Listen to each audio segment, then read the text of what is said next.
we're really here today thanks to the effort of the group at the Tape Project, Dan Schmally, Paul Stubelbein, and Mike Romanowski. It was these guys that really kick-started. I know I was sitting on the fence with reel-to-reel like, hey, I thought the machines were cool, but what am I going to play on it? We know with all the new technologies, whether it was SACD, whether it was digital, hardware always comes before the software. And again, we really need the software to drive the hardware. So again, that's really, we had these people to thank for it, and now we have a lot more people. We'll go through a quick list in a second of where you can get reel-to-reel tapes. Second of all, these aren't like the reel-to-reel tapes that your dad played for you.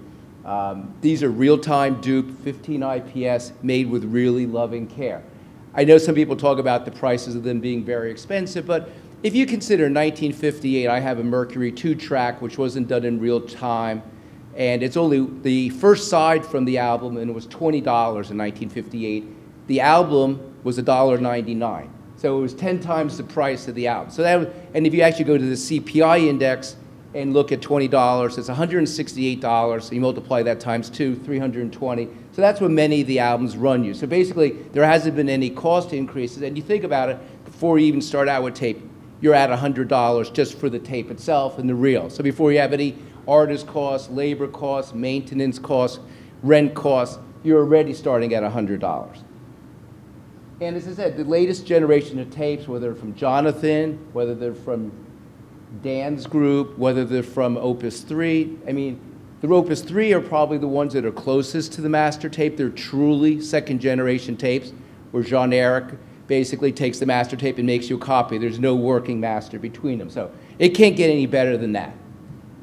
And just quickly, just a quick list of some of the labels that are available today. Opus 3, that's available through Kevin Berg at Elusive Disc. Ultra Analog, they're making new classical recordings out of Canada. Master Tape Sound Labs, which are tapes that were done from Costas Metaxas.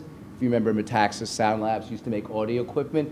Yarlung Records, absolutely phenomenal sounding tapes. Anyone who, they're all classical, kind of all of the old days of Mercury, new artists, new music, not the old war horses. The sound is stunning. International Phonogram, that's Jonathan's label. Again, stunning sounds, just great music. Groove Note, that's Ying Tan's label. Some of you may be familiar with the LPs. He's now releasing CDs. Premonition Records, Jonathan actually duped the Patricia Barber for them. Quintin out of Germany. A new company that I was hoping that was going to be here that didn't make it, Analog Audio. And now there's at least one other label to announce, Phone out of Italy. Some of you may be familiar with their CD and LPs. They're now going to be releasing their albums on reel-to-reel. And lastly, I'm hoping later this year, you'll see I spent a half an hour speaking with her on the phone. Lynn Stanley, some of you may remember her recent release. She's about to release her second album, engineered by Grammy Award-winning engineer and producer Al Schmidt. 16 of the tracks are in analog. And she was calling me up like, how do I get this out on reel-to-reel? So again, I think that's what's really exciting, is it not just getting the old war horses out there, but if we can get the new music recorded in analog, in reel-to-reel, and done properly, that's what's really exciting. And finally, just for people who just gotten here, just a list of the rooms. Audio Note, Charlie's going to have some tape spinning there. Downstairs, Jonathan's room. And United Home Audio with Greg Barron, who's one of the biggest supporters. You'll see some new tape decks where Greg's put together that are just absolutely amazing. Up in Paragon Sight and Sound, you can find Nick there playing the DJ, and the Tape Project in room 324, which is also the Lowther. So again, there's a lot to see and hear today as far as tape. So what I'd like to do first is to introduce the first presenter, which is going to be Charlie. And everybody's going to kind of talk about a little different area. Charlie's going to talk a little about the basics. We're going to have Nick talk about the electronics that goes into the machine. Then Key's going to talk about resources. Then Jonathan's going to talk about recording in analog. And then Bruce is going to share his thoughts also on working with a lot of different tapes.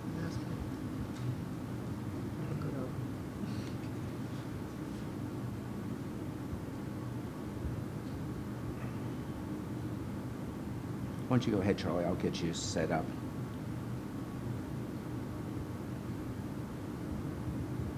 Charlie, you can go ahead and get started. I'll get you going. I have 6 or 8 slides.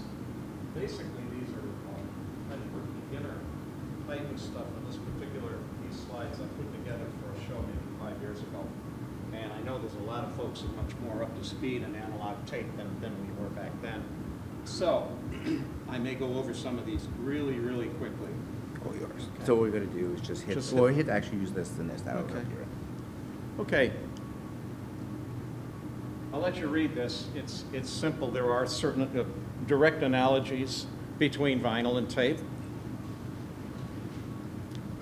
I'll also buzz through this real quickly. In a tape head, this is the way the tape flows from the supply reel to the take-up reel. I guess the one... Use the microphone. Oh, I'm sorry. Thank you.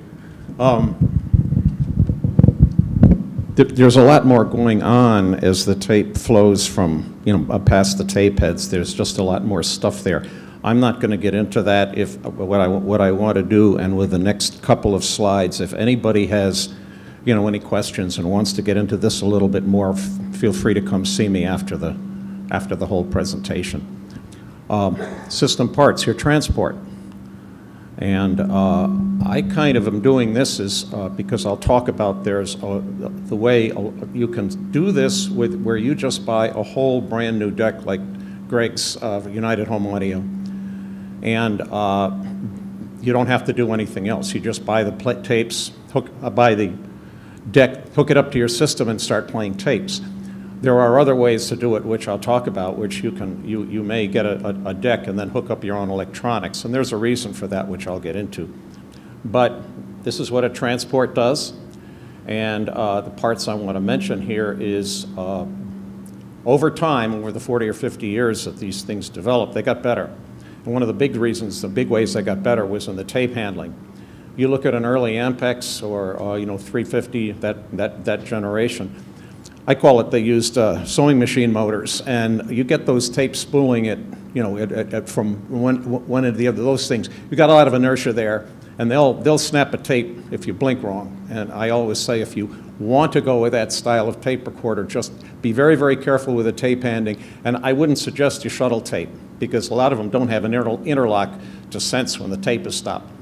So you have to wait if you want to, you stop the tape. If you want to go from forward to reverse, you make sure the tape is physically stopped before you go pushing any other buttons. The other thing is how well a tape can play tapes that may not have been stored very well. This gets into the third area. When you get a tape, the best way you do this is you always store the tape in an as-played condition. Okay, so that when you go to play it again, you rewind it, and then you play it again. When it's stored in an as-played condition, because it's being spooled slowly, it typically rests easier and with more constant tension on the reel that you're actually spooling it onto. Very, very important, because these tapes, if you can find older tapes and other stuff like that, some of these tapes you may find may be 20, 30, 40 years old, let alone brand new ones. You want to keep them in, as we've pointed out, they're kind of expensive. You want to keep these in as good a condition as you possibly can. The other thing has to do with storing them in a relatively low humidity environment and where the temperature doesn't vary too much. Key is going to talk about should you be looking for a tape deck, somebody has something that you're interested in, how to go check that out. And as much as I'm going to say here is you bring a roll of what I'm going to call sacrificial tape, and Key will talk a little bit more about that. This is not in any kind of order necessarily, so it isn't that I'm pushing any one or the other. Most of these machines, as far as transport, as far as handling tape is concerned, handle the tape very, very nicely. Although I do have to say, you get down to the consumer machines, all of the upper machines would be considered pro machines. You get down into the consumer machines, they just didn't have the features. They might not have constant tension. They probably don't treat the tape as kindly as the more professional machines would be. Tape heads. Tape heads were probably made by half a dozen companies in the world, maybe 9 or 10. I think Ampex and Studer might have been the only companies that actually made their own tape heads. Other ones were made by third parties. They sound different. I've had an opportunity to be able to listen to just switch heads between, with nothing else changing, and I've heard differences. Today, I think there's only, is it Flux Magnetics? I forget exactly. There is only, I think, one company making tape heads. There may be a company in France. I'm not sure about that. Preamplifier. A tape preamp is, for all intents and purposes, the same as a phono preamp. You need about 50 dB of gain. You know, with moving magnet cartridges, typically it's around 40. Tape is about 50. Moving coil is about 60. So it's kind of falls right in the middle. Of course, that's at 1K. Reproduce head looks like a moving iron cartridge, moving magnet cartridge, just as far as a analogy would be concerned. There is, and the next slide shows, there is an EQ curve like the RIAA curve with phono. You boost the highs in recording, cut them down in playing back, but it's a simpler curve. I think most of the folks here would agree that when people started listening from an audiophile perspective, this new thing started maybe 5 or 6 years ago. You start listening to different decks. Where we found the big audible failing in a lot of this stuff was in the playback electronics. And so various folks have stepped up to the plate, and I've got some of this stuff here to create separate playback preamplifiers. Okay. Now you get into, of course, if you're going to get there, you got the problem conceivably of what we're really doing is we're taking the output from the tape head itself through some shielded cable into RCAs or XLRs, if you're going to do this balanced, into this separate tape preamp. And I found personally, with turntables, it's not a problem because there always was a standard way to wire up a turntable to the output cables and everything and into the RCAs. Not necessarily one-on-one correspondence when you start rewiring the tape heads. And you can run into some problems with grounds and everything like that. It's something you want to be aware of. Okay, equalization curve. Starting out, what I want to get out of this here is that you can go buy, and I call it tops down, you can go buy a complete recorder from United Home Audio, plug it in, it's all set to go, new, the mechanics, and I think he uses Tascam now, if I'm not mistaken, exactly the deck he uses. But it's been all gone through, it's pristine, if not brand new. He puts his own electronics in there, and you get something that's all set to go. It's aligned. You don't have to think about that kind of stuff, all right? The other portion, I call it middle of the road, is where you get a deck, and then you get a pair of playback electronics, and you put the two together. Third thing is do it yourself, and I'm not going to spend a lot of time here. It's just that this area is ripe if you have any kind of knowledge and whatever, and you want to do this. I'll be more than happy to give you some tips if you want to talk about that. And the last thing I wanted to I think I put in here is somewhere that a lot of the old original tube preamps had a tape head input. In fact, I think the Marantz actually had a control on the back for high frequency EQ, which was kind of interesting. Last thing is maintenance. And the good news with most of the tape stuff is versus the ritual one has to go through with LPs. Basically, you just keep your heads clean. That's some good isopropyl alcohol, keep the roller clean. Anything that the tape contacts, you play a handful of tapes on there, you'll see the browns start sticking to the capstan or to the pinch roller, to the heads and stuff like that. Can't get those heads, can't keep those heads too clean.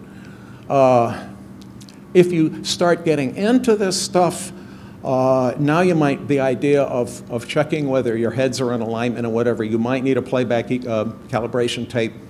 If you're going to go there, you also need some type of a meter, an AC BTVM or something like that, so you can actually measure the level out so you can begin to check the flatness of your frequency response. This is assuming that the equipment you have, and this is where if you have a separate playback preamplifier, you might not have a VU meter on there, which is what the pros use to do all this kind of stuff. Finally, idea of noise reduction. Depending on the tapes, you won't have this situation with the tapes, the new tapes that the gentlemen have. And I should mention in passing that you have two basic equalization curves for tapes. There's NAB, which was all the American tapes, and there was IEC, which is pretty much all the rest of the world, or certainly in Europe. Most of your tape preamps have a little switch on there, and when you get the tape, all the new tapes will say right on there which it is, and you just have to set that switch to the right EQ. You get some older tapes, stuff like this. If you get into 4-tracks, which we're really not going to be discussing other than right now, you might find some stuff with Dolby B decoding, or if you can luck out and find some master dubs that were, like especially the British ones, they may very well have Dolby A, which is a whole nother kettle of fish. But I'm just telling you, if you get into this, and depending on how far you go, you might want to think about, or have to face that fact when you get to it. Thank you.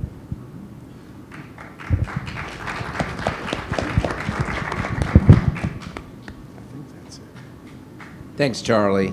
So next up is Nick Doshi, and Nick's going to talk a little bit today about the electronics aspect of tape recorders.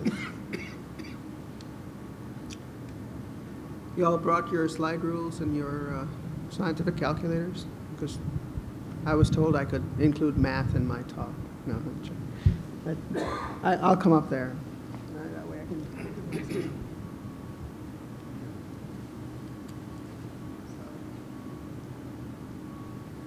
Thanks, Miles. Thanks, Charlie.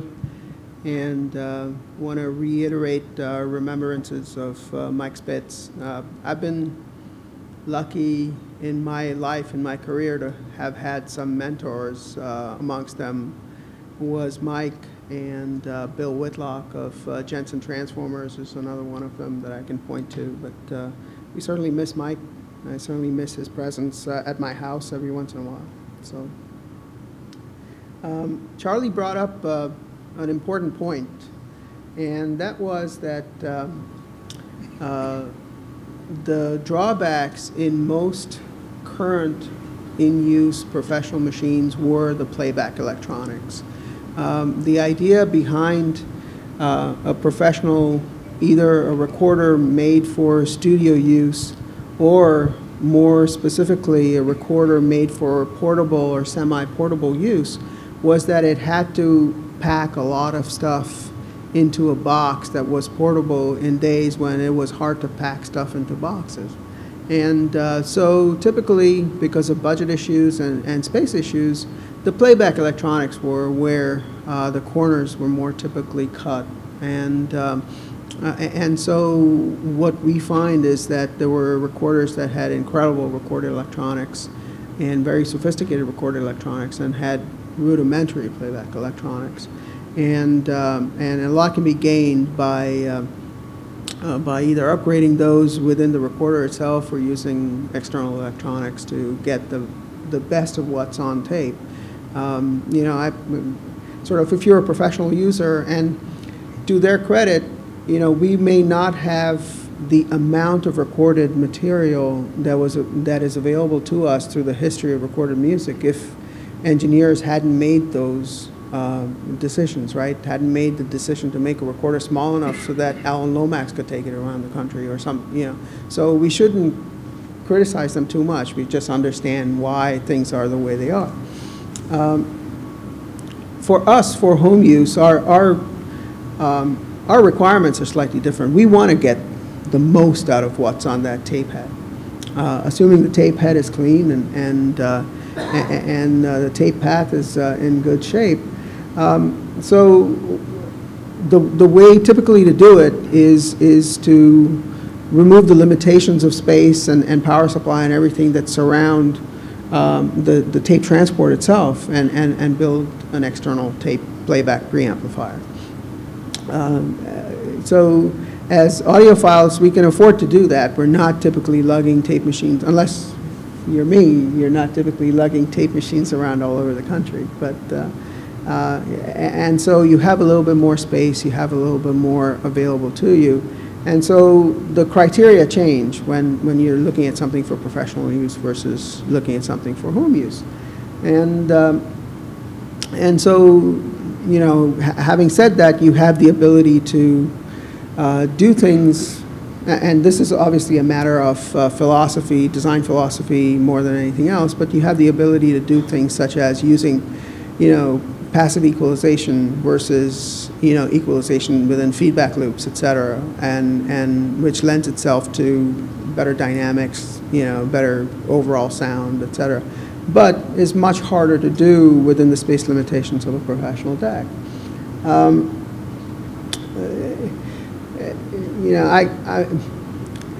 I don't know how many of you are really into the nitty-gritty technical aspects of stuff, and I make myself available for questions, but I know we're running a little short in time. I want to, just move along a little bit, and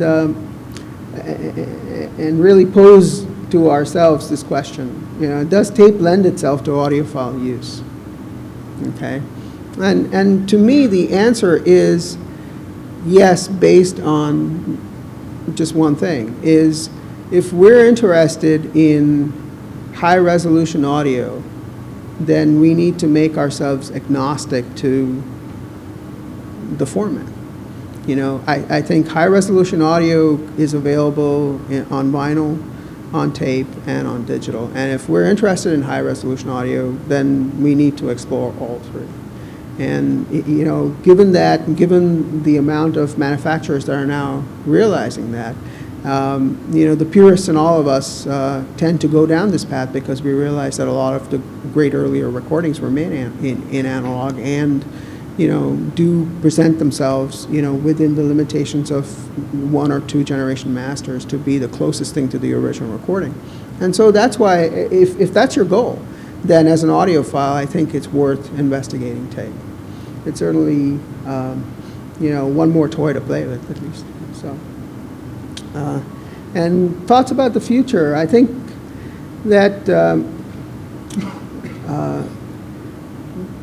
the future of analog tape playback for the home is predicated on on 2 things, really.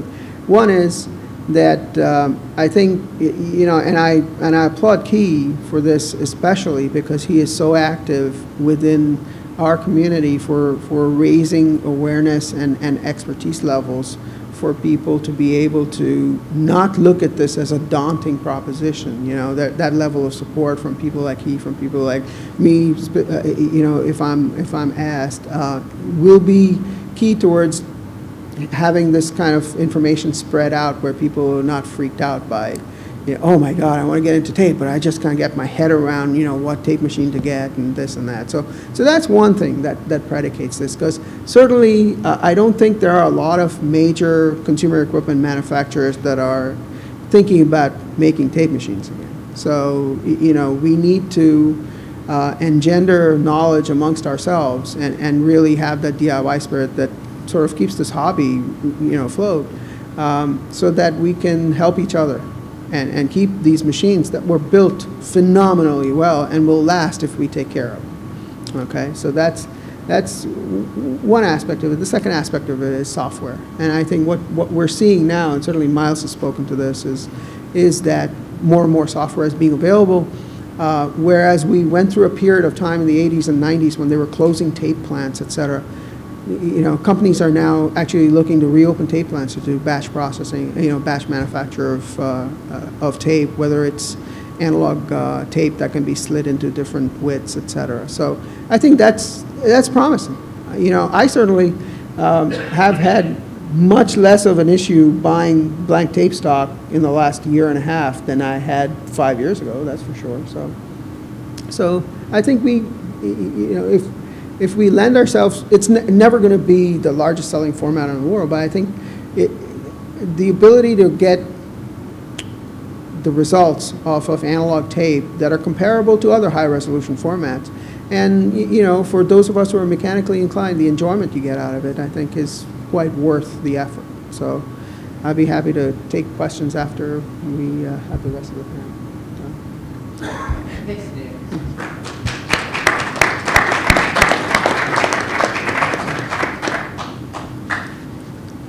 Next up we have Key Choi. Come on over, Key. Don't be shy.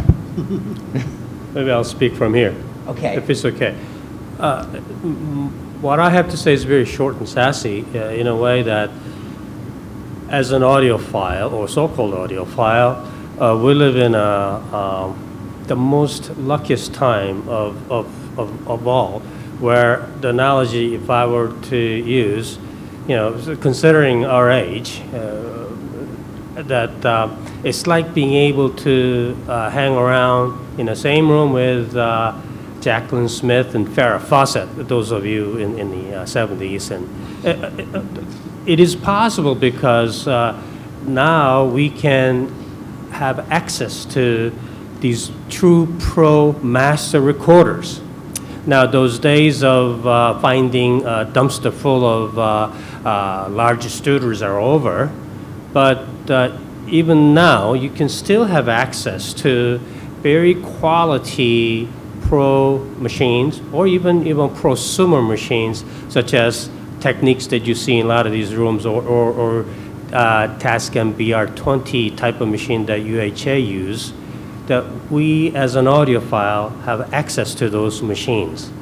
Now, what Charlie talked about, there's few things that you just need to use your common sense when you run across these pro machines. And I can share with you from my first-hand experience that I've learned over the years that what you should do is, ultimately, if you're trying to use the machine for recording and playback, and you would want to go to a person's place or a business and with a headphone and use Charlie's junk tape, and you make a recording and then listen. While you're listening to this music, you watch the mechanical aspects of this transport, such as, is it going to fast rewind, fast forward without kinking the tape? When it plays, is it coming to a very solid stop and taking off again? Or do you see a loop of tape kind of wrapping around this capstan or not? Some of these basic things that you just need to check out. But nowadays, not many people really do recordings. So then your interest level is in, what do I look for in this pro or prosumer machine that without much of expertise to make sure that I'm getting the sound machine. And that is to invest in about $150 buying the MRL calibration tape, or have a good friend record you some test tones and let it play. While it's playing, you watch the basic mechanical aspects of how it's handling tape. And then if you cannot hear it, anything over 10K, like most of us here, I guess. Maybe Nick's not. Maybe Nick will hear 12K. You watch the view meter. The idea is that from 20 to 20 kilohertz or beyond, you want to see those VU meter needle hitting 0 dB or all equal in all 20 to 20K spectrum. Once you see that, then you have a fighting chance of obtaining a pro quality machine that you can use for playback. Now that's just one step, because as anal audiophiles like most of us are, you want to get to the next level, and that's where people like Nick and Charlie comes in, where you know you have a sound mechanical machine and do a very simple rewiring of the head. Instead of letting that wire goes through the internal electronics, you pull it out, very simple, and run it through external preamplifier that is designed and optimized for one speed only. And that's the thing that Nick talked about, why the pro machines sometimes not so good, because in the pro world, they had to accommodate many things, different speeds, different EQs, and even a different output stage, so that it can feed a lot of other devices, such as mixers and maybe feeding other machines. So, but in audiophile use, all we're concerned about is playing back at 15 IPS, either NAB or IAC EQ, and playing at as best to the purest of the original master tape as possible. And with the MRL tape, you can tell a lot what it can do. And with the simple work of a rewiring, you can use Nick's preamp or Charlie's preamp and have the true audio quality playback. And it was not possible to do this 10 years ago, maybe not even 5 years ago. But today, as an audiophile, we have access to all this stuff. Isn't this great? What a country, right? Okay. That's it. Thanks. I want to make a slight announcement. The Pacific Northwest Audio Society had the opportunity for Key to come and speak at one of our meetings, and that meeting was taped. So if you go to YouTube and type in Pacific Northwest Audio Society and Key Choi, there are two about half an hour or 40-minute sessions that Key explains a little bit more in depth of how to get into tape. Thanks, Bruce. And I just want to make one other thing, just a little clarification for some that may be confused when they're talking about the two EQ curves, the NAB and the IEC. One of the reasons that you really have to end up going to outboard electronics is most of the American machines were made for NAB. IEC was a European EQ curve. So most of the tapes that are being made today are IEC. So that's kind of why you really do need to either get a Pro machine, which has them already built in, or if you're going to get a prosumer like an Otari or a Techniques, you need to add that outboard electronics. Anyway, I'd like to also then next introduce Jonathan Horwich, who's going to share a bit of his memories on and current work on recording in analog tape. Thanks, Jonathan. Okay, thank you. Can you hear me okay? Yes, I can tell. Well, I've been recording in tape since 1963 or 4, and back then, for those who were alive then, there was really no choice. The advantage to digital is that it is so much easier to work with because it's all in a domain where you can manipulate it and do things. An example of why digital has taken over so much is because, like in a recording session, for instance, the difference between me using tape and digital, you just let it run, and you don't care if the musicians stop and talk and do this, and then they start up again. You're just letting it run. There's no cost. It's just a computer. Whereas with tape, these are the various disadvantages. You're sitting there, and the musicians all of a sudden start talking, don't start the song. Each tape costs you at least $60. They're going, oh, well, wait a minute, maybe we should do this. There's these little things that tend to make people not use tape for the practical reasons in the professional industry. However, I have found, with that said, I have found that the sound benefits of tape far outweigh the practical considerations of it's harder to edit, costs more, etc. And what do I mean by that? The tape has a certain organic presence. That's the only word I can think of. And like I've been playing my tapes downstairs at the show here, and they just have a, you hear digital, it's very clear, and by the way, I mainly work in digital for my jazz releases, so this is not a put down of digital. It's just a fact that tape has a sound that no other media has, which is there's an organic presence, like the instrument has a weight and a depth itself in space. This is at least what I hear, and that's why I stay with it, and why I record mainly in analog domain these days. And I try to do them for my project, my tape project, because if you think about it, there's no conversion. When I make a master tape, instead of going to vinyl, which is a major it's amazing vinyl sounds as good as it does, because I don't get that. I don't get why vinyl sounds so good, which it does, because you're converting over to a different medium. That's where you lose sound quality in the world when you have this kind of conversion, which is why you had director disc recordings way back when, trying to get rid of one of the stages of conversion. Anyway, the point is that analog tape has a sound that nothing else has. And here's another point which I find important. It's this. The whole idea that, oh, well, gee, there's not as much software available for tape as you have on CD or downloads. Yes, that's true, and who cares? When you listen to tape, I don't put on my tape every day to listen to things. First of all, I'm a jazz producer, and I've got thousands of CDs I use for my radio shows for this. I need to go to those CDs and quickly move and do things. But when I want to listen and, get blown away and have a real emotional experience, I put on a tape. Just like how many people go to their favorite restaurant every night? You'd be weird to do so, plus it's probably expensive. And so it's the same thing with tape. So this argument you hear about, oh, first of all, there's a lot more software now, between this, the tape project, Yarling, myself, it's a great variety. If you love jazz, you're in good shape, in classical. But but the real truth is, who needs it? Like, I've got 10 tapes I adore, and that's all I need. That lasts me for a year easily.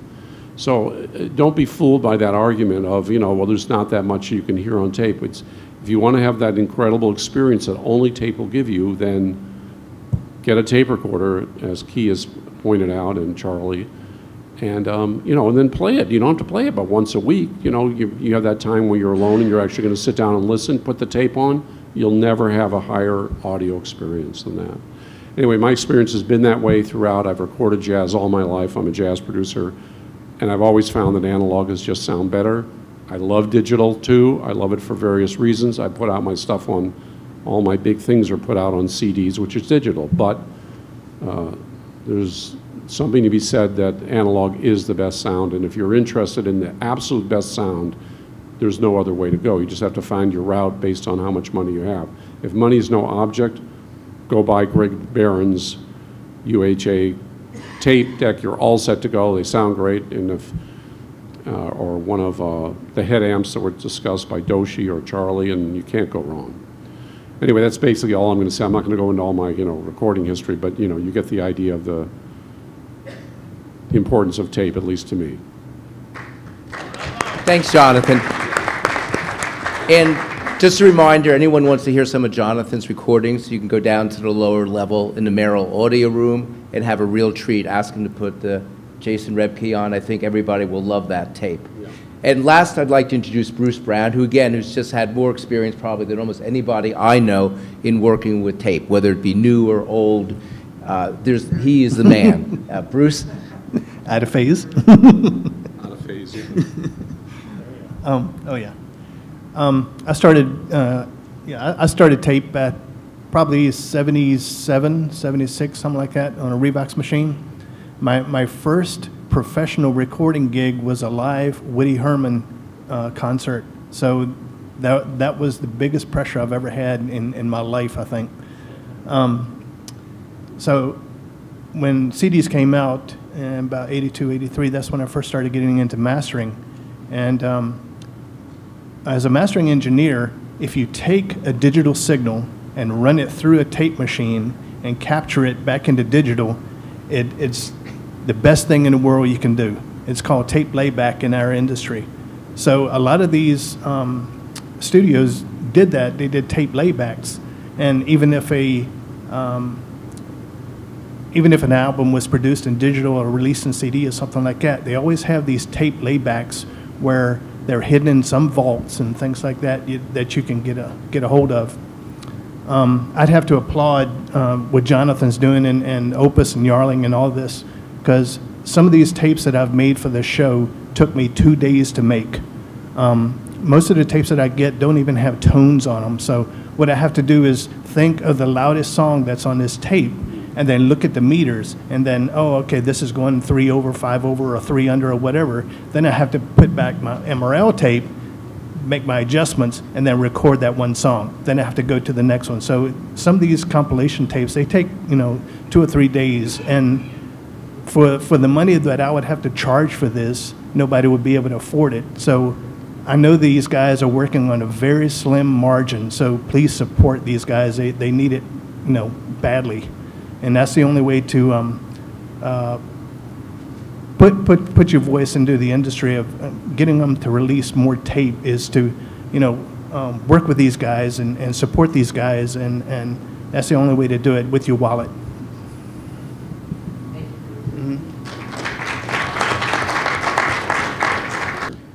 Technically. I'll take a stab at it. So the technical term for what you mentioned is known as the cliff effect. When you lose sufficient amount of digitally stored information so that the error correction schema that are employed within that digital storage medium can't compensate for that lost information anymore, it just goes to silence. If it's audio recording, or if it goes to black, if it's video, whatever. That's called the cliff effect. And in analog, that tends to happen less often. What you hear is you hear a degradation of fidelity. And so, yes, analog does degrade more gradually than digital does. But it has several other downsides to it as well, size being a primary one, and the requirement for temperature and humidity conditions, et cetera. So And then I think the tape that you end up buying from him is, I don't think, any more than 2 generations down from that. And to mention what Jonathan, and what we had available heretofore was a vinyl record, and you mentioned the term, I call it the Byzantine process of going to a record where you're going actually from an electrical to mechanical, and then when you play it, you're going back to electrical. The fact that it sounds as good, I say we have to thank the millennia involved in trying to perfect that process and basically the reproducing end of things. So one of the things that's available to us is the great older music, a lot of which was, as you're aware, was recorded absolutely wonderfully, and you're 2 generations, let's use the example of the tape project, you're only 2 generations away from, or 3 generations away from the actual master tape that was then used and dubbed and went to the pressing plants and was used to make the records. So you're closer in the case of this and some, we're talking certainly a lot of classic jazz, all the jazz, and also the old rock, which is, some of it's just the music, and you're just closer to it. That's the best way to put it. Thanks, Ron. I think there was a question in the back. Yeah.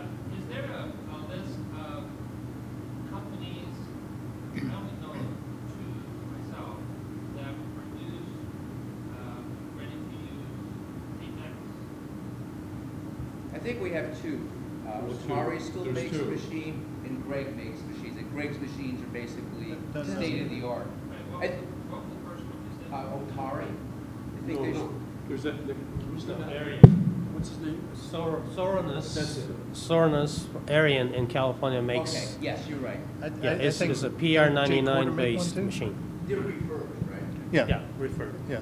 But I think that one thing also with Greg's deck, since Greg's not here, I wanted to mention his decks were really spectacular. That everything it's basically a brand new machine. It's not even just rework. I mean, there's new electronics, new heads, new tape pad. He's got, you go up to his most expensive tape deck. He's got exotic silver capacitors and silver wires. I mean, his essentially, for all intents and purposes, what we might do if we were going to start out building a new tape deck today. And the best thing about Greg's deck, it's got a warranty. If you don't have a warranty, then you have to have key on speed dial. He's got a 2-year warranty on the machine. You can't ask for anything more, right? Gentleman in the background? I'm 65 years old, and I've got some reality about sharing. I already answered part of the question already, but I'd like to have you go more in depth with this question. Is with all competitors you have out there, Iris, Digital, other 4-bit, YouTube, that you've got a few people, but now, I think Take the first stab. well, I'll take it. I think the proof is in our ears. I think when you hear playback off of a well-aligned reel-to-reel machine and some competent playback electronics, that proof is there for you to hear. You can use shows like AXPONA to prove that to yourself. I mean, we have many floors where, just on my floor, 2 rooms down, they've got maybe one of the most proficient digital playback rigs ever made. And so you can go and listen, and on a very similar, relatively similar speakers, you can come either to my room or to Greg's room or whatever, and listen for yourself. We're not saying none of us will say that they're identical, okay? But my point is that they're both high-resolution mediums. And so, if that's the goal as an audiophile, then you owe it to yourself to check them out. I think Bruce is, and then we have to ask, and Bruce, we have to get out of the room. Bruce probably has done more comparisons where he's worked in both mediums and done stuff where he's done the transfers. I think it might be interesting for Bruce to comment on doing where you're transferring into digital. Yeah.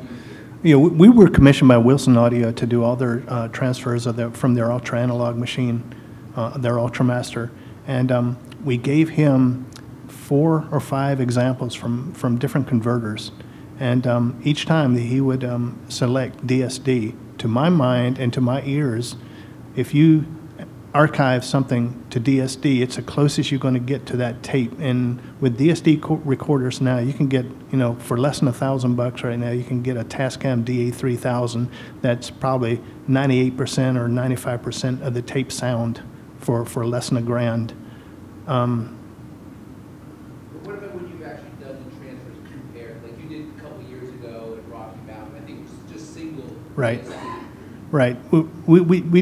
This was off on the was an ATR 102 with Mike Spitz was there, and we did we recorded right to a Korg MR2000, and we were able to switch back and forth really quick. You could tell the difference. There was less spatial cues, less ambience, but it wasn't that bad, you know. I'm just like Nick over here, that I'm format agnostic. If I want to hear good music, I want to hear good music. I don't care whether it's on tape, vinyl, or whatever. There's some great CDs out there. I did a lot of mastering for Winston Ma, First Impression Music, and he puts out CDs, 16, you know, 44.1, and there's some of the greatest music I've ever heard. So don't be pigeonholed into any format, you know. I think that's another point I think we'll end. I think that's a great point. It's like, you know, it's another option for you, you know. And I think somebody in one of the forums was talking about today we actually need vinyl and we need digital. Because if you compare some of the mixes, like we were just upstairs in Nick's room comparing the Daft Punk release on vinyl and digital, and they were totally different mixes. Right. So you know that's what they're doing out there. In fact, we like the digital mix better than the analog. So you don't know what you're getting. Okay, well, thank you everyone for coming.